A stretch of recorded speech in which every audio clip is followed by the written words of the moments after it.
میں جانتا ہوں ہم میں سے اکثر لوگ بہرحال کسی نہ کسی بنیاد پر حج کو نہیں جا پاتے، لیکن جیسا کہ ہم جانتے ہیں حج ایک فریضہ ہے، اور اس فریضے کے تعلق سے معلومات ہونا ضروری ہے، خواہ اس کو ہم کر پاتے ہیں یا نہ کر پاتے ہیں یہ ایک دوسری چیز ہے، ٹھیک، لیکن ایک فریضہ ہے۔ اللہ اگر زندگی موقع دے، حالات بنا دے، صحت بنا دے، مال و دولت دے دے، اس لیے کچھ لوگ مال و دولت کی وجہ سے حج کو نہیں جاتے، تو کچھ لوگ صحت کی وجہ سے نہیں جا پاتے، کچھ لوگ حکومت کی کچھ پابندیوں کی وجہ سے نہیں جا پاتے، لیکن اس کا ہرگز یہ مطلب نہیں ہے کہ ہم لوگ حج کیا ہے، اس کی اہمیت کیا ہے، اس کے فضائل کیا ہے، اس کو کیسے کرنا ہے، اس کے بعد زندگی کیسے ہو یہ بھی نہ جانیں، بلکہ ہمیں یہ چیز جاننا چاہیے، اور نہ صرف یہ ہمارے فائدے کے لیے ہوں گی بلکہ ہم اس کو دوسروں تک بھی پہنچا سکتے ہیں کہ آپ کی زندگی میں کیا تبدیلی آنا چاہیے جب آپ نے حج جیسا بڑا فریضے کو انجام دے دیا، تو ہماری زندگی کیسی ہونا چاہیے۔ عموماً ہم دیکھتے ہیں الحمدللہ اللہ تعالیٰ نے یہ بہت سارے لوگوں کو آج یہ سہولت اور موقع دے دیا، جب سے فلائٹس ہوائی جو ہے سفر جو آسان ہوا، سستا بھی ہوا اور عام بھی ہوا، اور تقریباً دنیا کے ہر علاقے میں آج کل پایا جاتا ہے، کم از کم ملکوں کے بڑے شہروں میں تو ہوتا ہی ہے، اور وہاں سے لوگ بہت آسانی سے اب مکہ پہنچ جاتے ہیں۔ کسی زمانے میں حال یہ تھا کہ پانی کے جہاز سے جانا پڑتا تھا، واقعات وغیرہ آپ لوگوں نے سنے ہوں گے، پھر بمبئی لوگ جایا کرتے تھے، یا بمبئی کے آس پاس کے علاقوں میں جہاں جہاز اندر تک آ سکتا تھا وہاں لوگ جاتے تھے، اور پھر وہ مہینے بھر کا سفر کم ہوتے ہوتے 15 دن کا سفر ہوا، تو 10 15 دن مہینہ بھر اس جہاز میں سفر کرنا، بیماریاں، تکلیفیں، دکھ، موت، بہت ساری چیزیں وہاں بھی لگی تھی، لوگ مر جایا کرتے تو تدفین کا کوئی انتظام نہیں ہوتا تو پانی میں چھوڑ دیا جاتا، کیونکہ کوئی نظم نہیں تھا، اور 1 مہینے تک آپ لاش کو لے کر نہیں چل سکتے، ہے نا۔ تو بہرحال یہ تمام چیزیں لوگوں نے دیکھی جو پہلے سفر کرتے تھے۔ بہرحال اس کے بعد اللہ نے ایک موقع دیا ہوائی سفر کا جو گھنٹوں میں طے ہو جاتا ہے، اور ایک ملک سے دوسرے ملک، جیسے ہندوستان کو اگر مثال کے طور پر لے تو ہندوستان سے مکہ آپ 4.5 گھنٹے میں پہنچ جا رہے ہیں، ہے نا۔ تو اللہ تعالیٰ نے سہولتیں دے رکھی ہے، تو اب سہولتیں بڑھ گئی تو لوگوں کا جانا آنا بھی بڑھ گیا، ٹھیک۔ تو یہ بات بھی جاننا ضروری ہو گیا کہ حج کے بعد ہماری زندگی کیسی ہو، ٹھیک۔ یہ بہت اہم چیز ہے یاد رکھیں، اس لیے کہ ہم بآسانی حج کر لیتے ہیں، بآسانی حج کر لیتے ہیں، لیکن ہم نے کتنی بڑی عبادت کو انجام دیا ہم نہیں سمجھ پاتے، اور بعد میں کنٹینیوٹی جس کو کہتے ہیں، وہ جو حج کر کے آئے، وہ جو توبہ کی، وہ جو رب کے سامنے گر گڑائے، وہ جو دعائیں اللہ سے مانگی، وہ جو مزدلفہ میں، وہ جو منی میں، وہ جو سعی میں، وہ جو طواف میں، وہ جو کچھ اعمال ہم نے کیے، جو اللہ کے ایک ہونے کا دعویٰ بہرحال ہم کرتے رہے، اور اس کے بعد ہم نے سنت نبوی کے مطابق اس حج کو پورا کیا، جسمانی مشقتیں اٹھائی، مالی مشقتیں اٹھا کر اپنے ملک سے جو ہم وہاں گئے، ہے نا، ساری چیزیں کی، لیکن آنے کے بعد اگر زندگی جیسی پہلے تھی ویسی اگر بعد میں رہی تو پھر حج کرنے کا سوال یہ فائدہ کیا ہوا؟ اگر لائف چینج نہیں ہوئی، وہی لائف، وہی روٹین، وہی ساری چیزیں، وہی جھوٹ، وہی دھوکہ بازی، وہی سود خوری، ہے نا، وہی بے پردگی، وہی جو ہے شرک، وہی بدعات اور وہی خرافات، تو پھر فائدہ کیا ہوا؟ تو حج کے بعد ہماری زندگی کیسی ہو یہ بڑا اہم عنوان ہے۔ ویسے ہماری زندگی تو ہمیشہ کتاب و سنت کے مطابق ہو، چاہے ہم حج کرے یا حج نہ کرے، ہے نا، سمجھ رہے ہیں آپ، یہ تو ہو، لیکن حج کرنے کے بعد ایٹ لیسٹ ایک الٹیمیٹم، حج کرنے کے بعد ایٹ لیسٹ ایک جس کو کہتے ایک یاد دہانی، ایک ریمائنڈر پھر سے آتا ہے کہ نہیں میں نے حج کیا، اور حج کے فضائل ہی اتنے آتے ہیں کہ جس کی فضیلت میں سے ایک فضیلت یہ ہے کہ نبی اکرم صلی اللہ علیہ وسلم فرماتے ہیں کہ حج مبرور کا بدلہ سوائے جنت کے اور کچھ نہیں، حج مبرور کا بدلہ سوائے جنت کے کچھ نہیں۔ جو شخص حج کر لیتا ہے اور ایسا حج کرتا ہے جس کو اللہ قبول کر لے، اس کی مثال ایسی ہے جیسا اس کی ماں نے اس کو ابھی پیدا کیا، مطلب وہ گناہوں سے پاک ہو جاتا ہے۔ اس کی مثال ایسی ہے جیسا اس کی ماں نے اس کو ابھی جنم دیا، ابھی پیدا کیا، جیسا انسان ماں کی کوکھ سے جب پیدا ہوتا ہے تو وہ سن لیس ہوتا ہے، بغیر گناہ کے ہوتا ہے، سمجھے آپ؟ تو انسان ویسا ہو جاتا ہے جب حج کر کے آتا ہے، جب وہ گناہوں سے پاک ہو جاتا ہے۔ لیکن اس کا ہرگز یہ مطلب نہیں ہے کہ ہم اس لیے حج کریں کہ پچھلے گناہوں کی معافی ہم کو کروانا ہے اور اگلوں کے لیے ہم کو تیاری کرنا ہے، یہ نہ ہو، بلکہ اس کا بدلہ ہے۔ اور اسلام میں ایسے 3 اعمال آتے ہیں جن کے کرنے سے پچھلے گناہ بھی معاف ہو جاتے ہیں۔ 3 اعمال ایسے جسے کرنے سے پچھلے گناہ معاف ہو جاتے ہیں، اس میں سے ایک عمل حج ہے، ایک عمل حج ہے، حج کرنے سے پچھلے گناہ معاف ہو جاتے ہیں۔ دوسرا اسلام قبول کرنا، اس لیے پچھلے گناہ معاف ہو جاتے ہیں۔ تیسرا اللہ کی راہ میں ہجرت کرنا، اس سے بھی پچھلے گناہ معاف ہو جاتے ہیں۔ مطلب حج مبرور کا بدلہ جنت، حج کر لے تو مغفرت، حج کر لے تو پچھلے گناہ معاف، ہے نا۔ حج کرنے سے انسان ایک دم پاک ہو جاتا ہے، صاف ہو جاتا ہے، دھل جاتا ہے۔ تو ظاہر سی بات ہے جب ہم کو اللہ نے ایک موقع دیا اپنے سینس کو وائپ آؤٹ کرنے کا، گناہوں کو دھو دینے کا، تو اس کے بعد زندگی میں ایٹ لیسٹ کچھ نہ کچھ میجر چینج آنا چاہیے، تاکہ وہ گناہوں کی زندگی کو ہمیشہ کے لیے ہم تبدیل کر دیں اور نیکیوں والی زندگی جو ہے ہم گزاریں جیسا اللہ چاہتا ہے. چاہے پھر ہم حج کریں نہ کریں، زندگی تو ویسے ایسی ہی ہونا چاہیے جو کتاب و سنت کے مطابق ہو، لیکن حج کرنے کے بعد، ایک موقع ملنے کے بعد، ایک چھوٹ ملنے کے بعد، ایک مہلت ملنے کے بعد، اللہ تعالیٰ سے ایک مرتبہ اتنا قریب ہونے کے بعد انسان چاہتا ہے کہ اس عبادت میں جو اس نے کیا اس کا اثر جو ہے باقی. اور لوگ حج کو جاتے ہیں، عبادت کرتے ہیں، بڑی محنت مشقت ریاضت کرتے ہیں اس کے لیے، ہے نا، جسمانی بھی. اس کے بعد عموماً حج جو ہمارے پاس سے ٹورز ہوتے ہیں تقریباً 20-25 دن سے لے کر 40-45 دن 50 دن کے ٹورز ہوتے ہیں. اتنے دنوں میں نمازوں کی پابندی، ہے نا، اسی طرح جو ہے نمازوں کی پابندی، تلاوت قرآن کی پابندی، دعاؤں کی پابندی، توحید کا بار بار چرچا، ہے نا. حج تو کیا ہے؟ توحید توحید توحید توحید توحید. پورا حج توحید سے بھرا ہے نا. جب انسان کہتا ہے لبیک، کہتا ہے میں حاضر ہوں، اللہ کہتا ہے تو بتاتا ہے کہ اللہ کے سوا کوئی معبود نہیں، اس لیے کہ اللہ کے سامنے حاضر ہے. لبیک لا شریک لک، لبیک اللہ تیرے ذات میں کوئی شریک نہیں، تیری عبادت میں تیرا کوئی ساجی، کوئی ساجیدار، کوئی بھاگیدار، کوئی پارٹنر، کوئی شریک نہیں. اور تمام تعریف، تمام حمد تیرے لیے. ان الحمد والنعمت لک والملک، اور تمام نعمتیں تیرے لیے، تیری طرف سے ہے، اور تمام ملک جو ہے تیرے لیے ہے، تمام ملکیت تیرے لیے. لا شریک لک، اور تیرے سوا کوئی تیری ذات میں شریک نہیں. توحید کا پیغام، تو توحید پر قائم. نمازوں کی پابندی، سنت کی ادائیگی، مطلب ہر چیز سنت کے مطابق ہو رہی ہے، زیادہ سے زیادہ اعمال کرنے کی کوشش، تو ایک انسان کی زندگی چینج ہو جاتی ہے.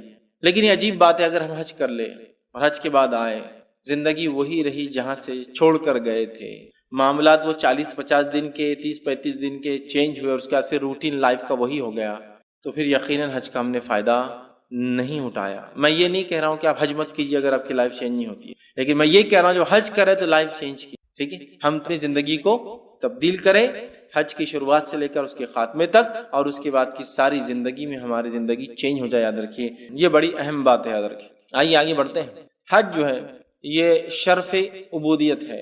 اللہ تعالیٰ ایک ہمیں موقع دیتا ہے اس کی عبادت کرنے کا، ایک شرف ہے، یاد رکھیے. اور یہ بہت عظیم شرف ہے، یاد رکھیے، عظیم شرف. اللہ کی عبادت کرنا بہت عظیم شرف ہے. نبی اکرم صلی اللہ علیہ وسلم کو آپشن دیا گیا، چھوٹ دی گئی کہ آپ کیا چنتے ہیں، کیا سلیکٹ کرتے ہیں. تو نبی اکرم صلی اللہ علیہ وسلم نے عبودیت کو، بندگی کو قبول کیا. یاد رکھیے، بہت بڑی بات. اور جب بندہ حج کر کے آتا ہے تو حج کرنے کے بعد وہ خشوع اور خضوع اپنے اندر ڈیولپ کرتا ہے، صدق دل، اپنے دل کو سچا کر لیتا ہے. اس کے بعد ہم دیکھتے ہیں وہ فرمانبرداری کرتا ہے، سنت کے مطابق اپنے حج کو کرتا ہے. گویا وہ عبادت کو مکمل طور سے جیسا کرنا چاہیے ویسا کرتا ہے.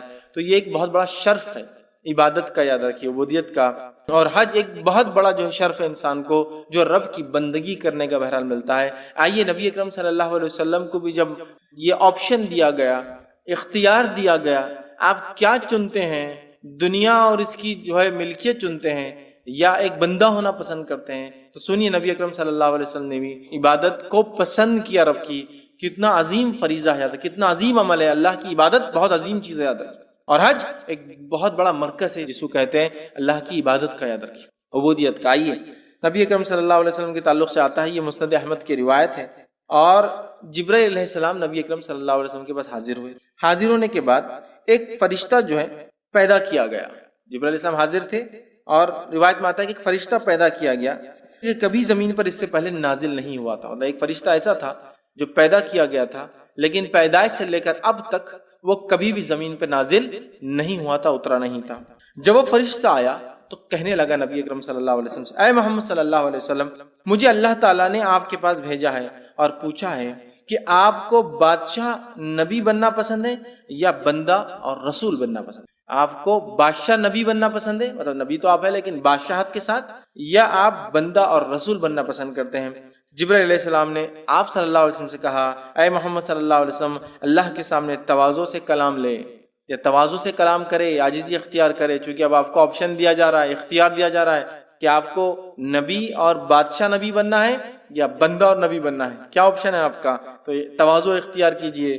تب جو ہے نبی اکرم صلی اللہ علیہ وسلم فرمایا، کہا بل ابدر رسولاً، تو آپ نے فرمایا میں بندہ اور رسول بننا پسند کرتا ہوں، میں بندہ، ہے نا، عبودیت کو اختیار کرتا ہوں، بندہ بننا پسند کرتا ہوں اور رسول بننا پسند کرتا ہوں، تو عبودیت، بندگی، عبادت بڑی اہم چیز ہے جو بندہ اپنے رب کی کرتا ہے، یاد رکھیے۔ اور حج خاص طور سے ایک بہت بڑا مرکز ہے جہاں لوگ جاتے ہیں، مال خرچ کرتے ہیں، صحت اور توانائی اس میں لگتی ہے، وہاں جا کر رب کی عبادت کرتے ہیں جیسا اس کے نبی نے بتایا، ان طریقوں سے حج کرتے ہیں، وہ چیزیں پڑھتے ہیں، وہ دعائیں کرتے ہیں، وہاں رکتے ہیں، وہاں چلتے ہیں، کہیں تیز چلتے ہیں، کہیں آہستہ چلتے ہیں، جیسا بتایا گیا مطلب ہر چیز کو ویسا کرنے کی کوشش کرتے ہیں، مطلب وہ توحید کے ساتھ ساتھ سنتوں کو اختیار کرتے ہیں، اور اپنے حج کو یا عمرہ کہہ لیجیے، عام زبان عمرے کو بھی لوگ جاتے ہیں تو عمرے میں بہت سارے وہ اعمال ہیں، اس عمل کو پورا قرآن و سنت کے مطابق کرنے کی کوشش کرتے ہیں، یاد رکھیے۔ تو جب ہم بندگی اختیار کرتے ہیں، یاد رکھیے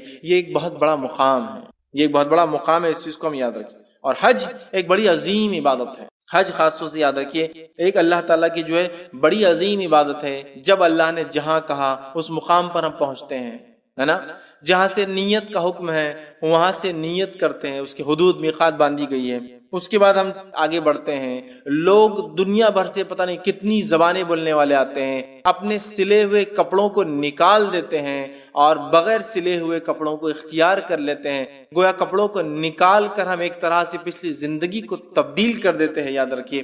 تو سلے ہوئے کپڑے نکال دیے جاتے ہیں، اللہ کی توحید کا انسان جو ہے گن گاتا ہے، مطلب لبیک اللہم لبیک لبیک لا شریک، تو توحید کو وہ بیان کرتا ہے نا، جو استطاعت و طاقت رکھتا ہے۔ لوگ تیزی سے بیان کرتے ہیں، ہلو پڑھتے ہیں، جن کو استطاعت نہیں آہستہ پڑھتے ہیں، ہے نا، لوگ بیان کرتے ہیں، جہاں جہاں جیسے رکنے کا حکم دیا گیا وہاں ویسے اتنی دیر کے لیے رکتے ہیں، جو اعمال وہاں بتائے گئے اور جیسے جیسے بتائے گئے ان اعمال کو ویسے کرنے کی ہم کوشش کرتے ہیں۔ اسی طرح مینا میں جاتے ہیں، ہے نا، اور حاجی آنسو بہاتے ہیں کہ اللہ تعالیٰ ان کی مغفرت کر دے، اور اللہ تعالیٰ بھی عرفہ میں جو لوگ رکے ہیں، یاد رکھیے ان کے طرف حدیث میں روایت میں آتا ہے کہ جو لوگ عرفہ مطلب میدان عرفات میں جمع ہوتے، یاد رکھیے عرفہ کی طرف دیکھتا ہے جو لوگ اہل عرفہ ہوتے ہیں اور کہتا ہے کہ تم لوگ کیا کہتے ہو ان کے بارے میں جن لوگوں کو میں نے معاف کر دیا، ہے نا۔ تو آنسو بہاتے ہیں، رب سے دعائیں کرتے ہیں، گر گڑاتے ہیں، بھیک مانگتے ہیں، دعائی مانگتے ہیں، ٹھیک ہے، اور جیسا نبی اکرم صلی اللہ علیہ وسلم بتا بالکل مکمل طور سے ویسے اپنے حج کو کر کے واپس بہرحال اپنے جو ہے گھر تشریف لاتے ہیں، یاد رکھیے مطلب واپس لوٹتے ہیں۔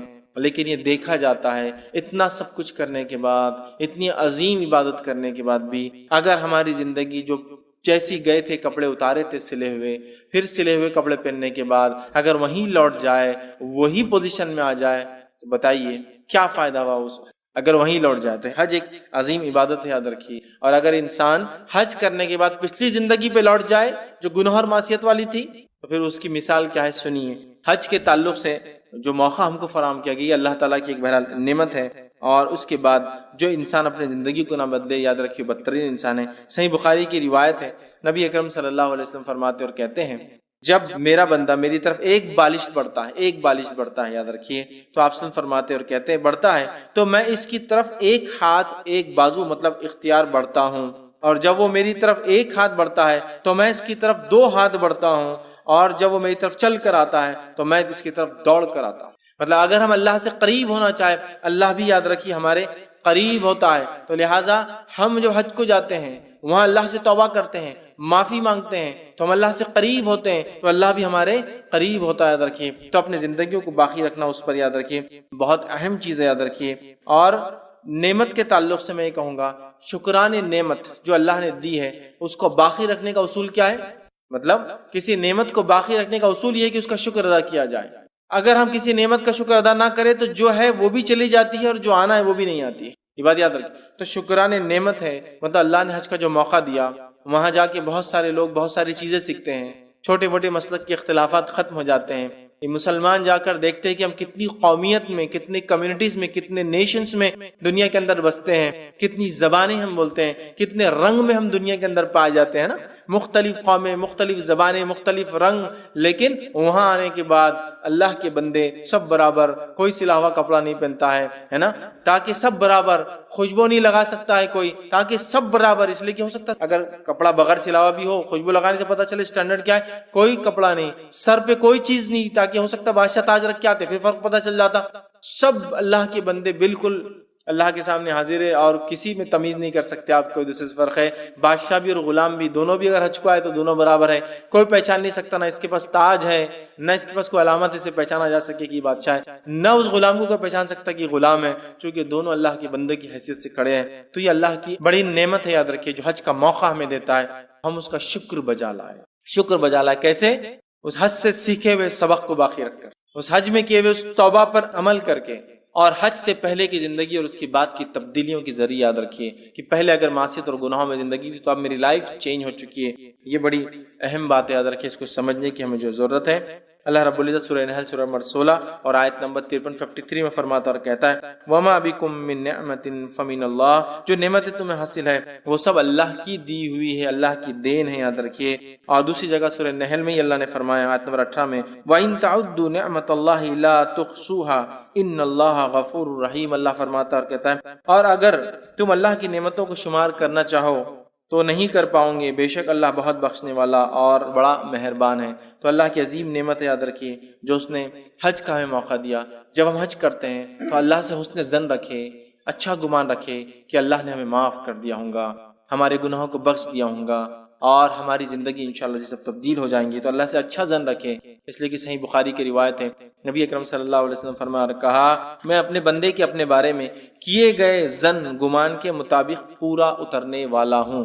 بندہ میرے تعلق سے جو گمان رکھتا ہے کہ میرا رب اچھا انشاءاللہ فیصلہ کرے گا تو ہمارا رب بھی ہمارے گمان کے مطابق اترتا ہے. اسی لیے بولتے ہیں کہ ہم نے پہلے سوچ لینا چاہیے نہیں ہوں گا فلاں ہوں گا. ہم اچھا گمان رکھے، رب العزت دیکھے پھر ہمارے ساتھ ویسا ہی گمان جیسا ہم کرتے ہیں ویسا ہی ہمارے ساتھ کرتا ہے عمل، یاد رکھیے. تو لہٰذا جب ہم نے حج کیا، اللہ سے توبہ کی، اچھا گمان رکھے، اللہ نے ہمارے پچھلی زندگی کو معاف کر دیا اور انشاءاللہ عزیز اب ہماری زندگی چینج ہو جائیں گی. صحیح مسلم کی روایت ہے، نبی اکرم صلی اللہ علیہ وسلم فرمایا کہا تم میں سے کوئی شخص بے یقینی کی حالت میں نہ مرے بلکہ اللہ سے مکمل حسن ظن رکھتا ہوا وہ مرے. مطلب کوئی شخص ایسی حالت میں نہ مرے کہ اللہ سے یقین نہ ہو کہ وہ معاف کرے گا، بے یقینی سے نہ، بلکہ حسن اچھا ظن گمان، اچھا گمان رکھتے ہوئے جائے. لیکن یاد رکھیے ایمان دو چیزوں کے بیچ میں، ایک اللہ سے امید اور دوسرا خوف. جہاں حسن ظن ہے کہ رب معاف کر دیں گا وہیں خوف بھی اگر نہ کرے تو. لیکن بندہ حسن ظن رکھے، یاد رکھے اپنے رب سے. کوئی شخص ایسی حالت میں نہ مرے کہ رب کے تعلق سے وہ غلط ظن رکھتا تھا، حسن ظن رکھتے ہوئے یاد رکھیے انتقال بھی اور موت بھی آئے تو حسن ظن کے ساتھ یاد رکھے. اسی طرح مسند احمد کی روایت ہے، نبی اکرم صلی اللہ علیہ وسلم فرمایا اللہ کے ساتھ حسن ظن رکھنا بھی حسن عبادت ہے، اللہ کے ساتھ اچھا گمان رکھنا بھی یہ حسن عبادت ہے، یاد رکھے ایک اچھی عبادت ہے. ٹھیک ہے، تو لہٰذا جب ہم نے حج کیا حسن ظن رکھے، رب العزت نے ہماری اس عبادت کو قبول کیا ہوں گا اور انشاءاللہ عزیز ہمیں جو ہے معاف کیا ہوں گا، ہماری جو ہے مغفرت کی ہوں گی. اب جو ہے جو عبادتیں ہم نے حج میں کی تھی اس کا تحفظ بعد حج کے ہم کریں، اس کو ہم سیف گارڈ کریں.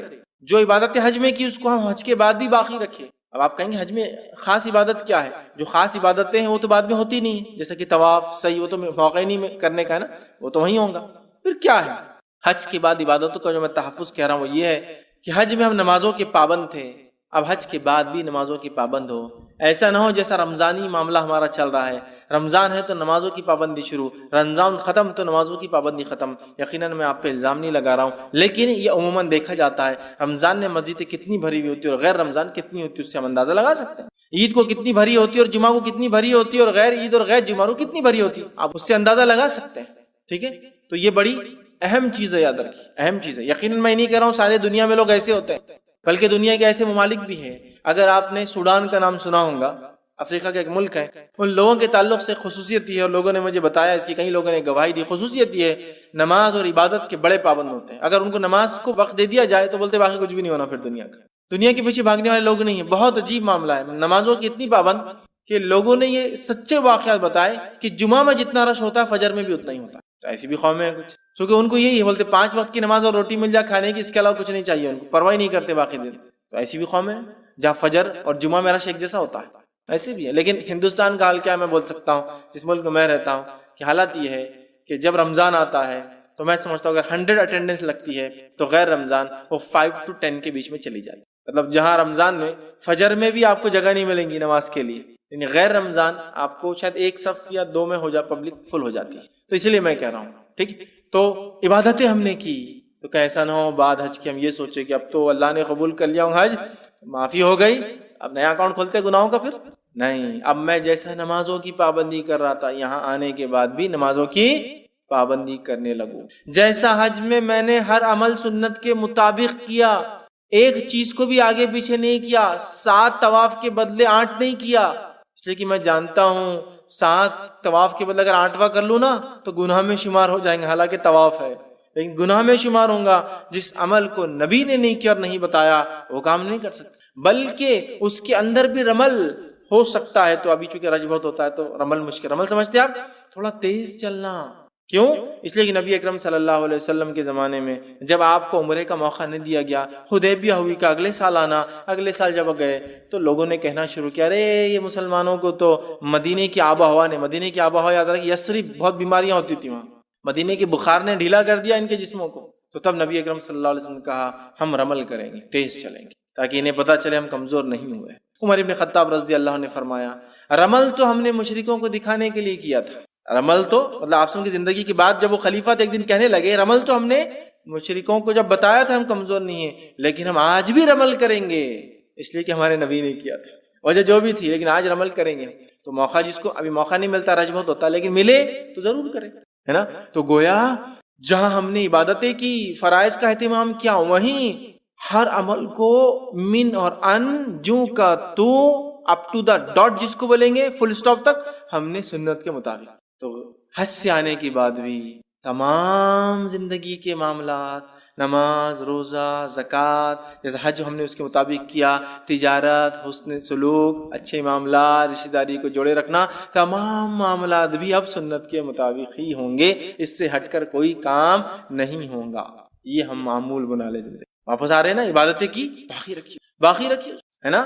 وہاں جیسا ہر چیز تحقیق کی، پوچھی، دلیل پوچھی، ریفرنس پوچھا، لکھا ہوا تھا تو عمل کیا، آنے کے بعد بھی زندگی ویسی چینج ہو، ہر چیز کو دیکھا جائے، پرکھا جائے، جانچا جائے، ہمارے سماج میں ہو رہا ہے، ہمارے بڑے کہتے ہیں، خاندان میں چل رہا تھا، نہیں، اگر کام کتاب و سنت میں تو ٹھیک، ورنہ ہم یہ نہیں کر سکتے۔ تو عبادتیں جیسی وہاں کی، اسی طرح جیسی ہر عبادت کو سنت کے مطابق کیا، جیسی محنت مشقت جسمانی اعتبار سے رب العزت کی عبادت میں کی، اس کی عادت یہاں بھی ڈال لیجیے کہ یہاں بھی میں محنت اور مشقت کے ساتھ عبادتیں جو ہے کروں گا خوب، چاہے مجھے تھوڑی تکلیف کیوں نہ ہو، اس لیے کہ جو رب مجھے حج میں دیکھ رہا تھا وہی رب مجھے یہاں بھی دیکھ رہا ہے، چاند پہ رہتا تو وہاں بھی دیکھیں گے، ہے نا؟ ہم لوگ جس رب کی عبادت کرتے ہیں وہ رب ظاہر سی بات ہے غافل نہیں ہے، وہ جانتا ہمارے اعمال، چاہے رمضان میں ہو گیر رمضان ہو، اعمال دیکھ رہا ہے نا؟ بہت سالوں سے رمضان میں عبادت کرتے ہیں تو رمضان کی رب کی عبادت کر رہے ہیں، لیکن ہم رب العزت کی عبادت کرتے ہیں جو 365 دن جو اس اعتبار سے، یا چاند کے 355 دن یاد رکھیے، ساری چیزوں کا رب ہے، صرف رمضان کا رب نہیں جو خوش کر دیا جائے اور بعد میں 11 مہینے جو چاہے کرو، نہیں، اس کا حکم ہے کہ زندگی بھر نماز قائم کیے جب تک کہ موت نہ آ جائے، ہے نا؟ قرآن نے کیا کہا، جب تک کہ موت نہ آ جائے نماز قائم کرو، ٹھیک ہے؟ تو بہرحال اس چیز سے مانا، تو عبادت میں جیسا وہاں تحفظ کیا تھا، محفوظ رکھا تھا، سنت کے مطابق کیا تھا، آنے کے بعد محنت اور مشقت، لگن، خشوع اور خضوع کے ساتھ ویسی عبادتوں کو جاری رکھے، یاد رکھیے۔ اور وہ آدمی جو حج کو جائے اور آنے کے بعد زندگی نہ بدلے، جو حج کو جائے آنے کے بعد عبادتوں کو قائم نہ رکھے، جو حج کو جائے اور وہاں رب سے وعدے کرے اور آنے کے بعد توڑ دے، ہے نا؟ زندگی جب انسان چینج کرتا ہے، اللہ میرے گناہ معاف کر، تو میں وعدہ کر رہا ہوں اللہ اب گناہ نہیں کروں، توڑ دے، اس آدمی کی مثال سورہ نحل سورہ نمبر 16 اور اس کی آیت نمبر جو ہے 92 کے اندر اللہ نے ایک مثال دی، وہ آدمی کی مثال ایسی ہی ہو جائیں گی، یقیناً حاجی کے لیے مثال نہیں، ایک عام مثال ہے، لیکن اس کی حاجی کی بھی ایسی مثال ہو جائیں گی۔ اللہ فرماتا اور کہتا ہے وَلَا تَكُونُوا كَالَّتِي نَقَضَتْ غَزْلَهَا مِن بَعْدِ قُوَّةٍ أَنْكَاثًا، اللہ فرماتا اور کہتا ہے تم اس عورت کی طرح نہ ہو جانا جس نے اپنی محنت سے خوب مضبوط سوت کاٹا، اون ہوتا نا، تاگے کو اس نے خوب محنت سے کاٹا، مطلب اس کو بنایا، ترتیب دی۔ جب اون ہوتا ہے، دھاگا ہوتا ہے، آپ دیکھیے یوں کیجئے ٹوٹ جاتا ہے، دھاگے کی کیا حیثیت، یوں کیجئے ٹوٹ جاتا ہے، لیکن جب دھاگوں میں دھاگے ملتے ہیں اور کپڑا بنتا ہے، کپڑے کو آسانی سے پھاڑ سکتے نہیں، تو تم اس عورت کی طرح نہ ہو جانا جس نے سوت کاٹا، مطلب دھاگوں کو لیا، اون کو لیا اور اس کو پرویا اچھے سے، جس سے وہ مضبوط کپڑا بن گیا۔ جس نے سوت کاٹا اپنی محنت سے، خوب سوت کاٹ لینے کے بعد اس سے توڑ کر ریشہ ریشہ کر دیا۔ ایک عورت محنت کر رہی ہے، سوت کاٹ رہی ہے، کپڑا بنا رہی ہے، اور خود اپنے ہاتھوں سے پھر کپڑے کو پھاڑ دیا، ریشہ ریشہ الگ کر دیا۔ جب سوت تھا، جب دھاگا تھا، کمزور تھا، جب کپڑا بنا مضبوط ہو گیا، لیکن اس کپڑے کو آپ پھر ریشہ ریشہ کر دیں گے، بیکار ہو جائے. ایک تو محنت بھی ضائع ہوئی اور ایک تو فائدہ بھی نہیں ہوا، ہے نا. تو کہیں عورت کے ایسا نہ ہو جائے ہمارے اعمال بھی جو محنت سے سود کاٹتی ہے اور اس کے بعد خود اپنے ہاتھ سے ریشہ کر دیے. تو ہم اللہ کے پاس جا رہے ہیں، عبادت کر رہے ہیں، حج کر رہے ہیں، معافی مانگ رہے ہیں، توبہ کر رہے ہیں، استغفار کر رہے ہیں، اس کے ایک ہونے کا دعویٰ کر رہے ہیں. ہندوستان آ کے پھر وہی حال، وہی شرک، وہی بدعت، وہی خرافات، وہی سنت کے خلاف مخالفت میں کام، وہی عبادتوں کو چھوڑنا، وہی غفلت، وہی معاملات میں برائی، وہی سود خوری، وہی حرام خوری، مطلب کھانے میں کوئی تبدیلی، وہی بے پردگی. پھر فائدہ کیا ہوا؟ فائدہ کیا ہوا پھر اس کا؟ تو کہیں اس عورت کی ایسا نہ ہو جائے جس نے محنت سے تاگا بنا، مطلب اعمال کو سدھارے ہم نے، بعد میں پھر اپنے ہاتھ سے ریشہ ریشہ کرے. ویسا نہیں ہونا چاہیے. یاد رکھیں ہماری زندگی ایک بدلی ہوئی زندگی، ورنہ ایسا انسان بیوقوف کہلائے گا جس کو موقع ملے اور اس کا وہ فائدہ نہ اٹھائے. یاد رکھیے اب حج کے بعد ایک نیا صفحہ حیات، ایک لائف کا نیو چیپٹر ہم اوپن کریں اپنے ملک کا. ہم جہاں سے بھی گئے، جس ملک سے ہم پہنچے حج کے لیے، آنے کے بعد ہماری لائف کا ایک نیو چیپٹر کھل جائے، ایک ہماری زندگی ایک دم چینج ہو. آپ ورق پلٹاتے ہیں، ایک ورق پہ آپ نے لکھا، کبھی مسٹیکس ہوتی ہے آپ نے کاٹا،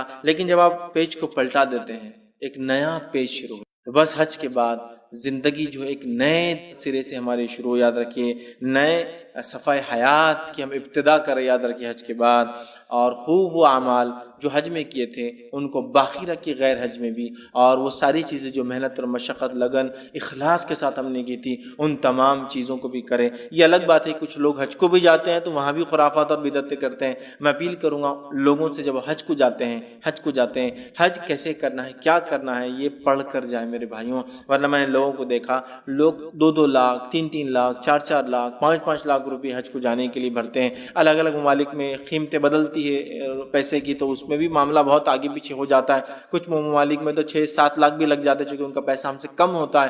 لوگ جاتے ہیں، لیکن وہ عمل کو کیسا کرنا ہے اس پہ کوئی محنت نہیں ہوتی جتنا محنت اس کے جانے اور آنے کے لیے ہوتی. جتنی محنت اس سے پہلے دعوت ضیافتیں لینے میں اور آنے کے بعد دینے میں ہوتی، جتنی محنت اور مشقت وہ کیا ہے، جانماز، وہ ایک ڈبی جس میں پانی بھرا ہوا ہوتا ہے، وہ کھجور، ایک ٹوپی، اور ایک وہ جو تسبیح کے لیے محنت ہوتی ہے نا، اتنی محنت ہی بعد میں جو ہے یا جانے سے پہلے اس عمل کو کرنے کے پیچھے نہیں ہوتی کہ کیسا کرنا ہے.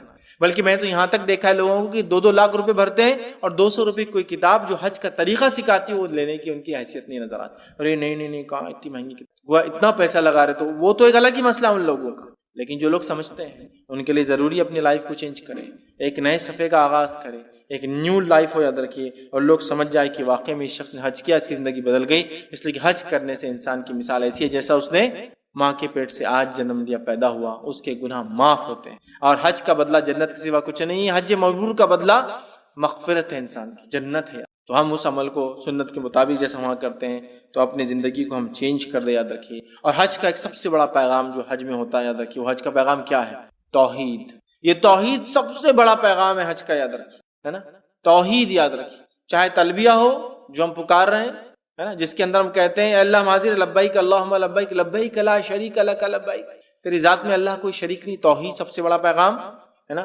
ہر چیز میں اللہ کا ایک ہونا ثابت ہوتا ہے نا. تو ہم یہ پیغام لیتے ہیں، ٹھیک ہے. تو اس توحید کے پیغام کو بعد حج کے بھی ہم باقی رکھیں. ورنہ لوگ وہاں تو کہہ رہے لبیک اللہم لبیک لبیک لا شریک لک لبیک، اور یہاں سے جاتے بھی تو اللہ رحم کرے شرک کر کے جاتے ہیں، اور واپس بھی آتے تو وہی شرک اور غلاظت میں ڈوبی ہوئی زندگیاں ہوتی ہیں. تو اس عظیم پیغام کو یاد رکھیے آپ حج کی. وہ پیغام تھا توحید کا پیغام. جو حج سے ایک پیغام ہمیں ملتا ہے وہ یہ ہے بھائی چارگی کا پیغام. بڑا عظیم پیغام، بھائی چارگی کا پیغام، ہے نا. آپ کا پڑوسی جو پتہ نہیں کس ملک کا تھا، پتہ نہیں کون سی زبان بولتا تھا، لیکن اللہ کے لیے آپ نے اس کی خطائیں معاف کی، اس کی غلطیاں معاف کی، اس نے کچھ کہہ دیا آپ نے معاف کیا، اس کی آپ نے مدد کی، اس کو جو چاہیے تھا آپ نے دیا. یہی تو بھائی چارگی حج نے سکھایا. کیوں وہاں سے آنے کے بعد اس پیغام اور اس میسج کو ہم بھول جاتے ہیں، ہے نا. پھر وہی سب معاملہ زندگی کا ہو جاتا ہے. تو توحید ایک عظیم پیغام حج ہمیں دیتا ہے جس کو کبھی نہیں بھولنا چاہیے. یاد رکھیے ہم نے زندگی ہماری بدل جانا چاہیے. ہم توحید کے جو پیغام کو وہاں سے لے کر آتے ہیں، صرف آ کر اپنے آپ رکنا نہیں ہے، اس پیغام کو زندگی میں عمل میں لانا ہے، اور اپنے خاندان، رشتہ دار، دوست احباب، شہر، محلہ اور بستی تک ان کے لوگوں کو بھی اس پیغام کو توحید کے پہنچانا ہے میرے بھائی، ہے نا. لیکن آج حج سے آنے کے بعد جو کچھ تذکرے ہوتے ہیں وہ کیا ہوتے ہیں؟ کیا ہوتے ہیں؟ تم کہاں رکے تھے؟ میں کہاں رکا تھا. تم کون سے سن میں گئے؟ میں اس سن میں گیا. اس سن میں وہ روڈ بنی تھی کیا؟ وہ پہاڑ موجود تھا کیا؟ وہ خندق، وہ گفا بنی تھی کیا؟ یہاں گڈھا کھودا ہوا تھا کیا؟ وہ ٹاور بنا ہوا تھا کیا؟ یہی ڈسکشن. وہ توحید کا پیغام، وہ سنتوں پہ جو ہم نے عمل کیا، وہ عبادتوں اور ریاضتوں میں جو ہم نے وہاں کوشش کی، کیا ہم باقی ہیں اس پر آج بھی؟ وہ ٹاور رہیں گا نہیں رہیں گا، وہ پہاڑ تھا نہیں تھا، وہ خندق بنیں گی یا ختم ہو جائیں گی کا الگ مسئلہ ہے، لیکن جو میسج تھا وہ دیکھیے آپ، ہے نا، وہ جو توحید آپ نے بول بول کر چلا چلا کر آپ نے کیا کہ تیرے ذات میں کوئی شریک نہیں، کیا اس سندیش، اس پیغام، اس میسج کو آپ نے لوگوں تک پہنچایا آنے کے بعد؟ کیا وہ وہیں کے لیے تھا، دفن کر کے آ گیا وہیں اس پیغام کو؟ اب تو میں اس پیغام کو توحید کے لے کر جب میں واپس آیا ہوں اس کو پھیلانے والا ہوں۔ جس تلبیہ کو آپ پڑھتے ہیں کوئی معمولی چیز ہے وہ جس کا حکم دیا گیا آپ کو؟ یہ یاد دلایا گیا کہ تم توحید پر قائم رہنے والی قوم ہو، تمہیں توحید پر قائم رہنا ہے، مرتے دم تک توحید پر قائم رہنا ہے، یہ پیغام لے کر ہی تم حج پر آ کر پڑھتے ہو، اسی پیغام کو جا کر انسانیت تک تم واپس پہنچے، ہے نا؟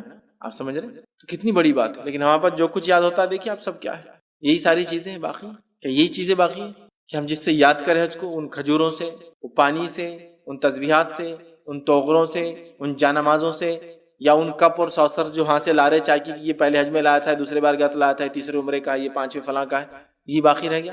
وہ عبادتیں، وہ اعمال وہاں جو کیے، ایک ایک چیز پر غور کیجیے، ایک ایک چیز پر غور کیجیے اور اپنی باقی زندگی میں اس کو نافذ کیجیے، ان چیزوں کو جو وہاں سے سیکھ کر آئے، جس میں سب سے اصل چیز توحید کا پیغام تھا۔ اور خاص طور سے آج کے اس مادہ پرست دور میں جب ہم اس بہترین ماحول سے باہر نکلتے ہیں، حج کا جو ماحول ہے، جب نکلتے ہیں اور اپنے ملکوں میں واپس آتے ہیں، پھر وہی ساری بے دینی ہمارے زندگی میں ہم دیکھتے گھس جاتی ہے، وہی ساری بے دینی، وہی سارے افکار، وہی ساری باطل چیزیں، وہی ساری برائیاں، وہی ساری حرام چیزیں، وہی ساری جس کو ہم بولتے ہیں نا جو پہلے زندگی تھی وہی زندگی ہم لے کر آئے۔ تو باز آنا ضروری ہے، لائف چینج کرنا ضروری ہے۔ یہ حج ایک اچھا زرین موقع تھا، پتہ نہیں اس کے بعد اللہ دیں گا یا نہیں دیں گا، سمجھ رہے ہیں؟ سمجھ رہے؟ یہ بڑی اہم بات ہے، یاد رکھیے، یہ بڑی اہم بات ہے حج کے تعلق سے، یاد رکھیے۔ اور حج کے تعلق سے ایک روایت آتی ہے، نبی اکرم صلی اللہ علیہ وسلم نے فرمایا حج کے تعلق سے 3 لوگوں نے آواز دی، ایک آواز جبرائیل علیہ السلام کی، ایک آواز ابراہیم علیہ السلام نے، اور ایک آواز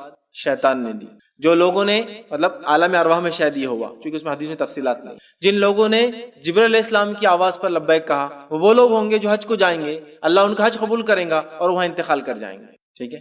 دوسرے وہ لوگ جنہوں نے ابراہیم علیہ السلام کی آواز پہ لبیک کہا، یہ وہ لوگ ہوں گے جو حج کو جائیں گے، اللہ ان کا حج قبول کرے گا لیکن یہ لوٹ کر آئیں گے، واپس آ جائیں گے، زندگی چینج ہو، حج قبول ہوگا، زندگی چینج ہوگی۔ اور تیسرے وہ لوگ جنہوں نے شیطان کی اس پہ آواز دی، وہ لوگ ہوں گے جو حج کو جائیں گے اور آنے کے بعد ان کی زندگی پہلے سے اور بدتر ہو جائیں گے۔ اور ایسے بھی لوگ حج کو اس لیے گئے کہ گناہ معاف کرانا تھے، معاف ہو گئے تو نیو اکاؤنٹ کھولنا ہے گناہ کا، ان کی زندگیاں بدتر ہو جائیں۔ تو سوچ کی بات ہے، جو گئے قبول ہو اور مر گئے اللہ نے تو قبول کر لیا، وہ تو جس حالت میں انسان مرتا ہے اسی حالت میں اٹھیں گے، حدیث میں ہے نا، روزے دار روزے کی حالت میں، مجاہد کو اس لیے غسل نہیں دیا جاتا اس لیے کہ اسی حالت میں ہے نا، احرام پہن کے کوئی حج کے لیے گیا تو احرام میں تدفین ہوتی ہے اس کی، تاکہ وہ حدیث میں آتا ہے ایک صحابی ایک مرتبہ حج کے لیے آپ کے ساتھ گئے، گر گئے، گھوڑا بدک گیا اور گردن ٹوٹ گئی، انتقال کر گئے، نبی اکرم صلی اللہ علیہ وسلم فرمایا احرام میں دفنا دو، یہ تلبیہ پڑھتے ہوئے اٹھیں گا، حج کے لیے آئے، حج کے سفر میں کوئی انسان نکلے انتقال کر جائے حاجی کہلائے گا، سمجھ رہے ہیں؟ تو جس حالت میں انسان مرتا ہے اس حالت میں اٹھنے والا ہے، تو یہ بڑی اہم چیز یاد رکھیے۔ تو اپنی زندگی سے ہم باز آ جائے، چینج کر دے اپنے لائف کو، حج کے بعد کی لائف بہت ڈیفرنٹ ہونا چاہیے، ہماری تبدیلی آ جانا چاہیے، اور کتنی ساری اب استقامت پہ رہیے، جو کچھ ہم نے تب کیا تھا اور اب آگے ہم کو دین سیکھنا اور اس پہ عمل کرتے جانا۔ استقامت سمجھتے نا، جو چیز کو ہم صحیح مانتے ہیں اس پہ اڑ جانا، استقامت کہتے ہیں جس چیز کو، جس مذہب کو، جس منہج کو، جس طریقے کو ہم صحیح مانتے ہیں اس پہ ڈٹ جائے، اڑ جائے، اس سے اب نہ ہٹے، چاہے آندھی طوفان، تکلیفیں، مصیبتیں، مشکلیں آنے دیں، ہم اس پر ڈٹے رہیں۔ یہ بڑی اہم چیز ہے استقامت، یاد رکھیں استقامت۔ لیکن عموماً حج کا جب معاملہ آتا ہے استقامت وغیرہ وغیرہ یہ سب چیزیں ہم کو یاد نہیں رہتی ہے۔ حج کا آج جو حال کیا ہے معلوم آپ کو، حج کو جانے کی نیتیں ہی ہماری درست نہیں، اللہ رحم کرے، وہ درست نہیں۔ کیسا؟ حج کو جانے کی وجہ کیا ہے؟ بچے اگر باپ کو حج کو بھیج رہے ہیں تو ٹھیک ہے، والد کی جو بھی نیت ہو، لیکن بچوں کی نیتیں کیا ہے؟ بہت ساروں کی، تایا نے حج کر لی، چچا نے حج کر لی، اپنے ابا نے حج نہیں کی اب تک، بھیجو ان کو، بھیجو حضرت کو، نہیں آ رہا، بیمار ہے، لنگڑے ہے، لولے، اندھے دکھتے، بھیجو ان کو، اس لیے کہ ناک کھٹ جا رہی سماج میں، سب لوگ بول رہے ہیں کہ تایا حاجی ہو گئے، چچا حاجی ہوگا، ابا نہیں ہوتا۔ کیا انٹینشن ہے؟ کیا یہ کوئی انٹینشن ہے حج کے لیے بھیجنے کسی کو؟ ٹھیک ہے ان کی جو بھی نیت ہے اللہ وہ تو وہ دیکھتا ہے، لیکن بھیجنے والے کی کیا انٹینٹ ہو؟ خود کچھ لوگوں کی جانے کی نیت یہ کہ خاندان میں سب نے کر لیا، میری ناک نیچے ہو جا رہی کہ تو ان کے کارڈ کے آگے حاجی، ان کے کارڈ کے آگے الحاج، مطلب ایک سے زیادہ کیے ہوئے ہیں، ان کے کارڈ کے آگے فلاں، تو اب ہمارے کارڈ میں نہیں لکھا ہو رہا نا حاجی صاحب، تو لکھنا ہے، ایک لقب ٹائٹل ایڈ کرنا ہے، لہٰذا مجھے حج ہے نا۔ جیٹھانی کا بھی حج ہو گیا، ننن نے بھی کر لی، میں کیسے باقی رہوں؟ چلو بے کو لے کے کیسے نہیں چلتے، شوہر بیچارہ غربت میں برے، نہیں تم کو لے جانا پڑے گا، وہ دونوں گئے نا، یہ حج ہے، یہ حج ہے اور یہ اس کی نیت ہے، یہ وجہ حج کرنے کی، سبحان اللہ۔ مسئلہ ہماری نیتوں سے شروع ہو رہا ہے نا. تو ہم حج کا پیغام بھی نہیں سمجھ پاتے. معلوم پیغام بھی نہیں سمجھ. حج کو جا رہا کسی نے دھکا دیا تو لڑ رہا اس سے. سبحان اللہ, تم نے اس کا پیغام ہی نہیں. حج کیا سکھا رہا ہے؟ لڑ رہے ہو تم اس سے, ٹھیک ہے غلطی ہوئی اس سے, یہی تو تھا. عفو اور درگزر کرنے کا آپ نہیں سیکھ پائے اس کا. یہی تو تھا اس کا پیغام, یہی تو تھا میسج اس کا. سکھانا چاہ رہا تھا بہت ساری چیزیں حج, لیکن ہم نے سیکھ نہیں پایا تھا. نہ عبادتیں سیکھ پائے, سب سے پہلے تو کہوں گا توحید ہی نہیں سیکھ پائے جو اس نے سکھایا. نہ عبادتیں ہم سیکھ پائے, نہ وہ سنت کے مطابق عمل کرنا, کچھ نہیں. بس حج کو جانا مطلب ایک مجبوری ہے, اس لیے کہ سب جا کے آ گئے, اور انٹرنیشنل ٹچ بھی نہیں مل رہا نا اس کے بغیر. دیکھیے دنیا کے لوگ تو امریکہ جا رہے ہیں, کسی کو یورپ بھیج دے رہا, کسی کا بچہ آسٹریلیا بلا لے رہا. وہ اب مسلمانوں کہاں جانا ہے انٹرنیشنل ٹچ لینا؟ حج کو تو کم از کم جا سکتے ہیں نا. چلو حج کر کے آ جائیں گے. تو مقصد عبادت نہیں ہے, مقصد یہ ہے کہ اسی بہانے گھوم. دیکھیے آپ حج کو جاتے ہیں تو آپ کو گھومنے کو بھی ملیں گا, حج کو جاتے ہیں تو خریدی بھی کر سکتے ہیں, حج کو جاتے ہیں تو انٹرنیشنل کھانے بھی کھا سکتے ہیں. لیکن اس کے لیے وہاں جانا اور حج کے لیے جانے فرق ہے نا. میں اگر سفر پہ جاؤں تو تازی ہوا بھی ملے گی گاڑی کے اندر, لیکن میں تازی ہوا کے لیے جاؤں تو سفر جانے کا جس نیت سے جا رہا ہوں نیت ختم ہو جاتی ہے. سمجھ رہے ہیں؟ انٹینشن ہے نا. جاتے وقت کے حالات میں کیا بیان کروں کہ اگر خاندان میں کوئی حج کو جا رہا ہے تو پورے خاندان کے لیے مصیبت. آپ کو کیا پاگل باتیں کر رہے ہیں آپ, نہیں میں بتاتا ہوں کیسی مصیبت. خاندان کے لوگ غریب مسکین, اب چونکہ خاندان کا ایک فرد حج کو جا رہا ہے تو حاجی کو کھانا کھلانا تو بہت ضروری ہے نا. دعوت تو پورا خاندان پریشان کیا, اس کو کھلانا بولے تو پورے کھٹلے کو بلاؤ ان کے, مطلب پورا کا پورا اٹھ کے آ جاتا ہو خاندان کو لے کے. حج کو جا رہے نا, اور اگر نہیں بلائے تو کیا لوگ ہے. دیکھو حج کو جا رہا اور نہیں بلائے دعوت, مطلب گویا تو حج کو جا کے احسان کر رہا ہم پر, جا جب بہت احسان کیا, تیرے وجہ سے بستی بچ گئی تو عذاب آ رہا, تو حج کو کیا بول کے بچ گئی. دعوت نہیں دیے, ایسے غلیظ رشتہ دار ہے میرے. حج میں بھی تذکرے چل رہے, حاجی صاحب کتنی دعوت لے کر آئے, اپنے کو 100 ملی. ارے حاجی صاحب میرا بہت برا رہا معاملہ, 49 پہ رک گیا میں تو آگے, میرے کو اتنی دعوتیں ملی. سارے تمہارا خاندان تو بہت بڑا ہے نا, ہاں بلائے نہیں کسی نے. حج ظلم ہو جانا دوسروں, ٹھیک ہے. حج میں جانے کے بعد عبادتیں, حج کے ارکان, دعائیں تو یاد نہیں ہوتی, لیکن چٹھیاں بنتی, لسٹ. دعوت جتوں نے دیے, دعوت میں کیا کھلایا, ایک کھانا یا 2 کھانے اور میٹھے کے ساتھ تھا کیا, اس کے حساب سے چیزیں طے ہوتی. اس کو خالی پاکٹ دے دو, 2 کھجور, 1 پانی کی بوتل, 1 ٹوپی اور 1 تسبیح. انہیں کھانے میں 2 کھانے بنایا تھا تو اس کے ساتھ اس کو کیا دو, 1 رومال. انہیں 3 کھانے بنایا تھا تو جانماز. انہیں اپنے کو بہت بار بلایا تو اس کے لیے ایک وہ خالی لے کے جاؤ یہاں سے. اس کی پوری پلاننگ ہو رہی ہے, عورتیں بیٹھی ہے, شام میں آنے کے بعد یہ تذکرے چل رہے ہیں. گولڈ کہاں سے لینا ہے, شاپس کون سے اچھی دکھ رہی تھی, سپر مارکیٹ کون سے اچھے تھے, ہاں اس کے برانچز اور کہاں ہے, پوری پلاننگ ایسی. اللہ رحم کرے. میں یہ نہیں کہہ رہا ہوں, میں کسی کے حج پہ الزام نہیں لگا رہا ہوں, لیکن میں کہہ رہا ہوں غور کیجیے, سوچنے کی چیز. یہ سب ملیں گا, لیکن مسئلہ کیا ہے کہ جب حج کو جا رہا ہوں تو سب دیکھتا ہو, دعوت دعوت دعوت دعوت, تو سب لوگ بولتے ہیں ہاں میں بلانا کوشش کر رہا, میں ادھار لے کے کوشش کر رہا. مطلب کبھی کبھی نظروں میں چل رہا, خاموشی میں چل رہا, دیکھ رہے حج کو جا رہا میں, تو سامنے والا بولتا دل میں کوشش کر رہا تھا مجھ کو بلانے کی. حالت یہ آنے کے بعد پورا حساب لگا کے ایک بڑی دعوت, اور اس دعوت میں اور پورے اعمال میں کہیں یہ تذکرہ نہیں ہو رہا کہ اب میں نے کیا سیکھ کر آیا, زندگی کیسی گزارنا ہے. سارے تذکرے میں نے کہا نا, لینڈ مارکس کہاں رہا, کیا دیکھا, لائٹ کیا جلتا تھا رات میں, وہ ہرا ہرا لائٹ, وہاں کا یہ ایسا تھا, یہاں کا واش بیسن تھا, وہاں کا شاور ایسا تھا, ہاتھ ڈالے تو پانی آ جاتا تھا, فلاں کرتے یہ ہوتا تھا, میرے کو سمجھا نہیں, فلاں. سارے تذکرے یہ کر سکتے, یہ حلال ہے, میں یہ نہیں بول رہا ہوں نہیں, لیکن وہ کہاں گیا توحید کا پیغام, وہ کہاں گئی بھائی چارہ جو سیکھا, وہ سنتوں کے مطابق اعمال کی جو کوشش ہوئی, وہ 40-50 دن جو میں نے محنت مشقت کی عبادتوں کے اندر, وہ جذبہ کہاں گیا. میں یہ نہیں کہہ رہا وہ آ کے بولیے آپ نے کیا کیا, لیکن وہ جذبہ کہاں گیا, اور وہ محنت کے ساتھ, وہ لگن کے ساتھ اپنے اطراف کے لوگوں میں اور اقوام عالم میں توحید کا پیغام کیوں نہیں ہم نے پہنچا, کیوں ہمارے حج نے یہ نہیں سکھایا. بڑی عجیب بات یاد رکھیے. تو آج حج اور دکھاوا ایک ساتھ چل رہے ہیں, اللہ رحم کرے. پھر موبائل کے زمانے نے تو اس دکھاوے کو, جس کو کہتے ہیں, دوبالا کر دیا اس کے مزے کو, ہے نا. حاجی صاحب پہلا طواف سیلفی, دوسرا طواف سیلفی, تیسرا طواف سنگ اسود کے سامنے, چوتھا طواف رکن یمانی کے سامنے والی سیلفی. یہ آپ طواف کر رہے ہیں, یہ آپ طواف کر رہے ہیں.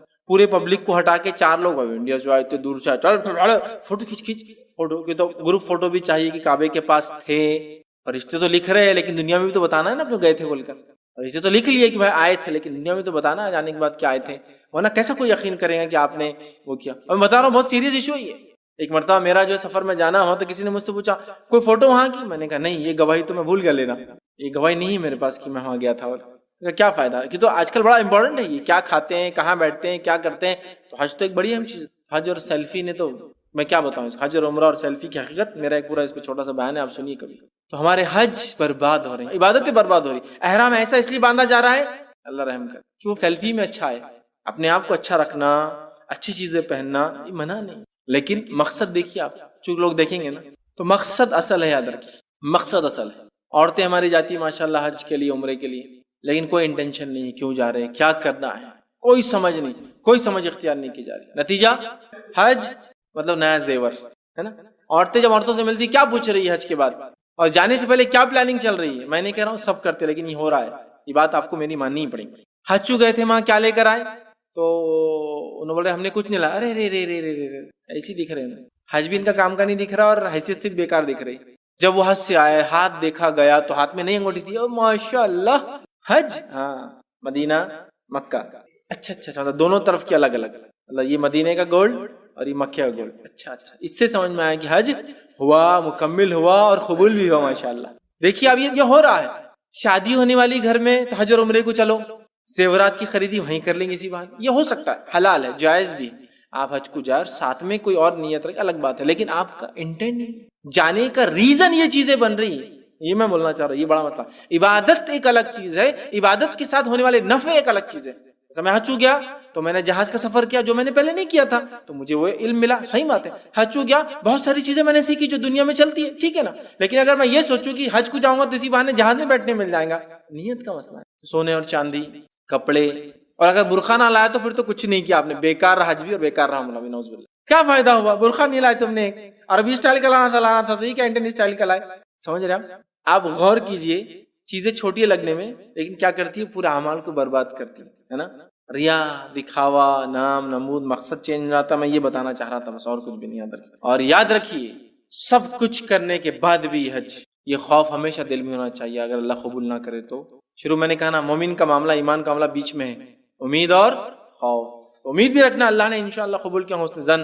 خوف بھی رکھنا نہ کرے تو کہ اللہ بھی کوئی زبردستی تو نہیں کر سکتا قبول کر، یہ بھی رکھنا ہے. آئیے سنیے، میں عائشہ رضی اللہ عنہا جامع ترمذی کی روایت ہے. ایک مرتبہ نبی اکرم صلی اللہ علیہ وسلم پوچھا اور سوال کیا، اور وہ لوگ جن کا یہ حال ہے کہ وہ دیتے ہیں اور جو کچھ بھی دیتے ہیں اور ان کے دل عدم قبولیت کے خیال سے کانپتے رہتے ہیں کہ اللہ قبول نہ کرے تو ان کے دل کانپتے ہیں. صحابہ کی ایک مثال اللہ نے دی، یہ ہے سورہ مومنون سورہ نمبر 23 اور آیت نمبر جو 60 میں اللہ نے صحابہ کی مثال دی اور کہا والذین یؤتون ما آتوا، وہ لوگ جو اللہ نے انہیں دیا ہے وہ عطا کرتے ہیں، وقلوبہم وجلہ، لیکن ان کے دل گھبراتے رہتے. اللہ نے قبول کیا یا نہیں کیا؟ تو میں عائشہ نے کیا سوال کیا کہ اے اللہ کے رسول صلی اللہ علیہ وسلم، جو قرآن میں یہ آیت ہے جس کا ترجمہ میں رکھ چکا، اور وہ لوگ جن کا یہ حال ہے کہ وہ دیتے ہیں اور جو کچھ بھی دیتے ہیں اور ان کے دل عدم قبولیت کے خیال سے کانپتے رہتے ہیں.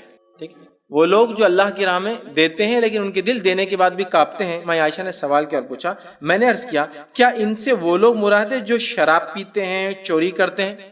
گناہگار لوگ مراد ہے جو یہ سب کرتے ہیں. مطلب اللہ کی راہ میں جب دیتے ہیں تو ڈرتے ہیں. کیوں ڈرتے ہیں؟ کہ شراب پیتے ہیں، چوری کرتے ہیں بول کے. کیا اس میں مراد وہ لوگ ہیں جو گناہگار مسلمان جو دیتے ہیں وہ مراد ہے یا کون؟ تو نبی اکرم صلی اللہ علیہ وسلم فرمایا، اے صدیق کی بیٹی، نہیں، بلکہ ان سے وہ لوگ مراد ہے جو روزے رکھتے ہیں، نماز پڑھتے ہیں، صدقہ دیتے ہیں، اور ساتھ ہی وہ اس بات سے بھی ڈرتے ہیں کہ کہیں ایسا نہ ہو کہ ہمارے اعمال قبول نہ ہو. گناہگار آدمی صدقہ کرے اور ڈر رہا ہے یہ تو الگ بات ہے، لیکن یہاں جو قرآنی آیت ہے وہ نیک لوگوں کے بارے میں، اللہ قبول نہ کرے تو کہا صدیق کی بیٹی، یہ نمازی، یہ روزدار، صدقہ دینے والوں کے بارے میں کہ دیتے ہیں لیکن پھر بھی گھبراتے کہ اللہ قبول نہ کرے تو. پھر فرمایا، اور پھر یہ آیت نبی اکرم صلی اللہ علیہ وسلم نے پڑھی، آپ نے اس کے جواب میں یہ آیت پڑھی جو سورہ مومنون کی آیت میں 61 ہے، 60 کے بعد والی آیت ہے. اور پھر کہا اولئک یسارعون فی الخیرات وہم لہا سابقون. اور پھر فرمایا یہ آیت پڑھی جس میں ارشاد ہے، یہی وہ لوگ ہیں جو خیر و برکت کے کاموں میں جلدی کرتے ہیں اور ان میں سبقت لے جاتے ہیں. یہ نیک لوگ ہیں جو دیتے ہیں، دل گھبراتا ہے قبول ہوگا نہیں ہوگا، لیکن سبقت لیتے ہیں، دوڑتے ہیں، بھاگتے ہیں ایک دوسرے سے آگے نیک کام کرنے کے لیے. یہ مومن ہے جو خوف بھی کھا رہے ہیں، ڈرتے بھی ہے، لیکن اعمال میں جلدی کرتے ہیں. نہیں جلدی کرو، پتہ نہیں موت آ جائے، جلدی کرو، پتہ نہیں کیا حالات آتے. ٹھیک ہے، تو جہاں ہم نے اعمال کیا ہمیں انشاءاللہ یقین بھی ہونا چاہیے اللہ قبول کرے، لیکن وہیں ڈر بھی ہونا چاہیے کہ اللہ قبول نہ کرے تو. ٹھیک ہے، اور یاد رکھیے یہ بڑی اہم چیز ہے، اور جو ہے ہر وقت اللہ سے ہم ڈرتے رہے، یاد رکھیے، اس لیے کہ اللہ تعالیٰ کا جو حکم ہے، جو ارشاد ہے کیا ہے سنیے. اللہ فرماتا سورہ مائدہ سورہ نمبر 5، انما یتقبل اللہ من المتقین. اللہ فرماتا ہے عمل قبول کرتا ہے تقوی، اللہ اپنے ڈرنے والوں سے ہی عمل قبول کرتا ہے نا. اور ڈرتے ڈرتے ہی مومن عمل کرتا ہے کہ خوف رہتا ہے کہ قبول نہ، ڈرنے والوں کے عمل ہی اللہ قبول کرتا ہے۔ دوسری جگہ کیا فرمایا سنیے، سورہ ہود سورہ نمبر 11 آیت نمبر 49 میں اللہ نے فرما رکھا ان العاقبۃ للمتقین، اور آخرت کا جو گھر ہے، آخرت کا جو معاملہ ہے وہ تو متقین اللہ سے ڈرنے والوں کے لیے اچھا ہونے والا ہے۔ ٹھیک ہے، تو یہاں دیکھیے تقوی کی بہرحال اہمیت بتائی جا رہی ہے۔ تو ہم لوگ حج کو جاتے ہیں ماشاءاللہ، تو حج پہ قائم رہنے کی ہم جو کوشش کریں، جو سبق اس حج سے ہمیں ملتا ہے، جو عبادت ہے، جو ریاضت ہے جو ہم کرتے ہو یاد رکھیے۔ اور آخر میں یاد رکھیے مدینے کے تعلق سے کچھ کہنا چاہوں گا، حالانکہ مدینے کا سفر حج کا حصہ نہیں ہے۔ جتنی بھی روایتیں آتی ہیں جس میں یہ الفاظ ہے جو مکہ آئے اور میری مسجد نہ آئے، یا جو حج کے لیے آئے اور میری خبر کی زیارت نہ کرے، اس کا حج قبول نہیں، یہ تمام کی تمام روایتیں موضوع ہے، یاد رکھیے۔ تو لہٰذا مدینہ پارٹ نہیں ہے، لیکن آدمی سفر کر کے جاتا ہے۔ اور مسجد نبوی ان مقامات میں سے ہے، مسجد نبوی ان مقامات میں سے ہے جس کا سفر کرنے کی نیت سے آپ خاص جا سکتے ہیں۔ 3 جگہ ایسی جس میں آپ سفر ثواب کی نیت سے نکل سکتے اور خاص قصد کر کے نکل سکتے ہیں۔ کون کون سی جگہ؟ مسجد حرم، مسجد نبوی، اور تیسرا مسجد اقصی۔ ہمارے پاس تو یہ 3 چھوڑ کے سب جگہ جا رہا ہے یہ نیت سے ثواب کی، پتہ نہیں کہاں کہاں جا رہے ہیں، تو وہ اس کا حصہ نہیں ہے۔ لیکن اب چونکہ آپ اتنے دور گئے مسجد حرم اور مسجد نبوی کافی قریب ہے جس پہ آپ سفر کی نیت سے جا سکتے ہیں ثواب حاصل کرنے، تو بالکل جائیے، موقع مت چھوڑیے۔ اور جب آپ مدینہ پہنچتے تو آپ اس بستی اور اس شہر میں پہنچتے ہیں جس شہر کے اندر نبی اکرم صلی اللہ علیہ وسلم نے اپنی زندگی کا ایک بڑا حصہ گزارا ایمان کے بعد، اور آپ وہیں انتقال فرمائے، ہے نا، وہ بستی میں آپ جاتے ہیں اس جگہ۔ اور جیسا حرم، آپ سے فرماتے جیسا حرم مکے کو اللہ نے حرمت دی ہے، ویسے میں کہتا ہوں کہ مدینہ بھی حرم ہے۔ نبی اکرم صلی اللہ علیہ وسلم ڈکلیئر کیا